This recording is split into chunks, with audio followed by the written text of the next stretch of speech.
Super 6 అని పెట్టినారు కదా. ఇగో ఇప్పుడు సూపర్ 6 ఉన్నది. ఇక ఏంది సూపర్ 6 లో మొదటిది ఈ యువగలం కింద 20 లక్షల మందికి ఉపాధి అవకాశాలు లేదా నెలకు 3000 నిరుద్యోగ వృత్తి ఇస్తున్నారు. 20 లక్షల మందికి అన్నప్పుడు 5 సంవత్సరాలలో 4 లక్షల మందికి ఇవ్వాలి. ఒక సంవత్సరానికి 4 లక్షల మందికి ఉద్యోగాలు ఇవ్వాలి. మరి 4 లక్షల మందికి ఉద్యోగాలు ఇవ్వలేదు కాబట్టి 3000 నిరుద్యోగ వృత్తి అన్నా ఇవ్వాలి. అది కాకపోతే ఇది ఇవ్వాలి. సూపర్ 6 లో భాగంగా ఇది ఉందా? ఏమన్నా ఎక్కడైనా చర్చ ఉందా దీనికి సంబంధించి? లేదు. ఎవరికన్నా వస్తుందా నిరుద్యోగ వృత్తి? రావటం లేదు. ఇక రెండవది ఇక్కడ చూసుకుంటే స్కూల్కి వెళ్లే ప్రతి విద్యార్థికి ఏడాదికి 15,000 అన్నారు. కానీ ఇందులో 15,000 అన్నారు కానీ 2,000 రూపాయలు కట్టింగ్ చేస్తామని చెప్పలేదు. సరే ఇది వేస్తున్నారు, సంతోషం, ఇది సక్సెస్ అయిందని అనుకుందాం మీ దృష్టిలో. ఇక పక్కన పెడితే ఇది ఇంకోటి, ప్రతి రైతుకు ఏటా 20,000 రూపాయలు ఇస్తాము ఆర్థిక సాయం అన్నారు.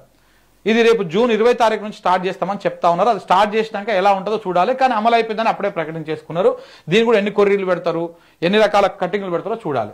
ఇక సూపర్ 6 లో ఇంకొకటి, ప్రతి ఇంటికి ఉచితంగా ఏడాదికి 3 గ్యాస్ సిలిండర్లు ఇస్తాము అని చెప్పేసి చెప్పారు. ఇక్కడ ఈ గ్యాస్ సిలిండర్ పెద్ద మోసం లెక్క కనపడతా ఉంది. ముందే మనం డబ్బులు కట్టాలి, గ్యాస్ సిలిండర్ వచ్చినాక అది మళ్ళీ మనకు రీఫండ్ అవుతుంది. అది చాలా మంది కట్టిన వాళ్లకు రీఫండ్ కావడం లేదు, కొంతమందికి ఉచిత గ్యాస్ సిలిండర్ రావడం లేదు. ఇది పెద్ద వ్యవహారం లెక్క కనపడతా ఉన్నది. ఇది కూడా సక్సెస్ కాలే. ఇది కూడా ఎన్నో 100-1 ఎన్నో ఒక్కరిద్దరికి వస్తా ఉన్నది. ఇక ప్రతి మహిళకు 1,500 రూపాయలు అనేది అసలు ఇది ఊసే లేదు. ఈ సూపర్ 6 లో ఎక్కడ కూడా దీని చర్చనే లేదు. ఎక్కడ మాట్లాడతలేరు.